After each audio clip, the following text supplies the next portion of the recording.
Hi Ritchie, thanks very much for supporting today, coming down up and putting in the team. How are you doing? What are you up to? All right, yeah, it was great. It's been lovely to be back. I've played here at Wayne. I had my testimonial golf day here, so it's been great to be back. We've had good weather, always helps. Yeah, last year was awful. We played okay as a team. I played all right myself, but it was just nice to be back amongst former colleagues, former teammates, ones I've not seen for a while, and just to be back in that mix of an environment that was used to be every day for me, and now. In terms of being teammates, but what it represents for me in the role I do now at the PFA is that they're all PFA members, all at different ages, all at different stages in their maybe second careers. So it's just been good to catch up, and there's more time this evening to be able to catch up even more. Yes, you were players rep at the PFA.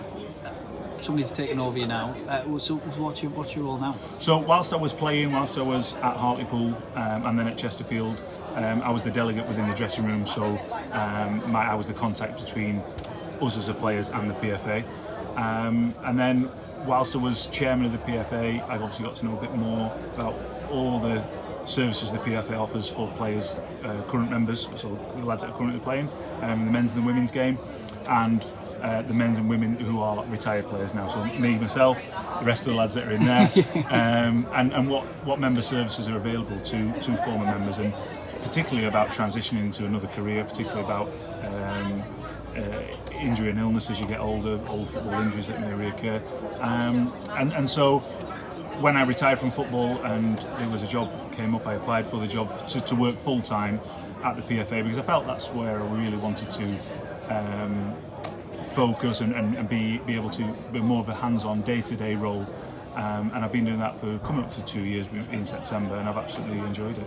PFA's been like in the news, I suppose, recently, because there's been a lot of clubs in financial difficulty, struggling to pay players' wages, and they've had to step in.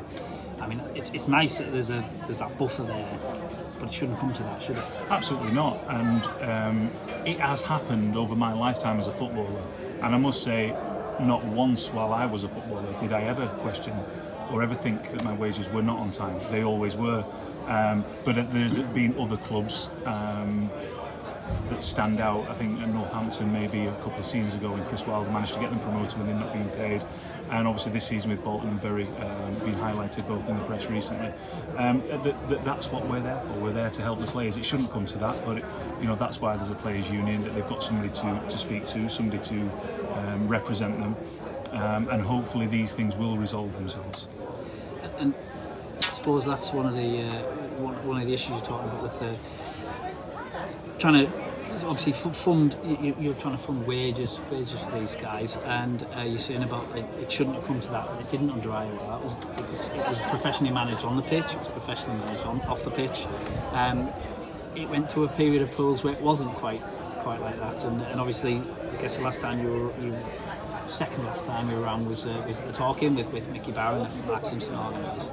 That must have come as a bit of a shock about how fast pools really just fell. Really. It was from watching from a distance really, and not knowing really the facts. And when we got asked, myself and Mickey, because we would come and do a talk and to raise some money because of the situation at the club, of course we were straight there and no questions asked, just try and do that and help the football club. Because myself, particularly me and Mickey's long affiliation with the football club, there's lads in the bar now who've had long time with the football club and just want the club to be in a successful state that we'd had. I mean, we'd had ups and downs, obviously on the pitch with relegations and promotions, and that's football. But the stuff off the pitch, players can't really affect. And what seems to have happened, I think, again watching from a distance, is that the club seems more stable. And obviously, I came up actually to the last game. Yeah, it was one of the last games this year. I think it was the last home game, and it was great because I brought my kids up.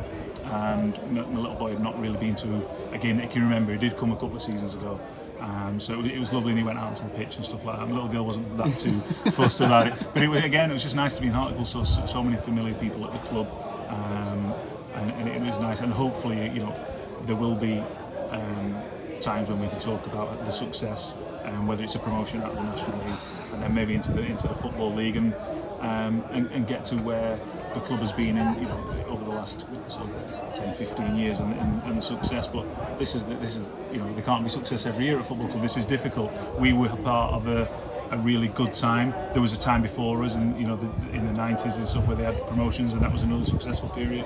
And we played our part in our time, and we're not footballers anymore. It's up to the next generation to create that along with the supporters. It's funny, isn't it? Because I look at Pools now and I think I'd love to be fighting relegation in League Two. Well, of course, because you want to be in the league, but the situation is where they are. And the players and the management and the owners are doing everything they can to get them back into the football league. It's tough old ask away. It is, and they won't be the only club. No. You know, my old club Chesterfield will feel the same. Yeah. And obviously with Salford going up and Leighton Orient, I'm sure Wrexham will feel like it should be challenging, and there'll be lots of other clubs that want to do it, and rightly so. That's the competition, and obviously me personally would love to see Hull go back in there as soon as possible.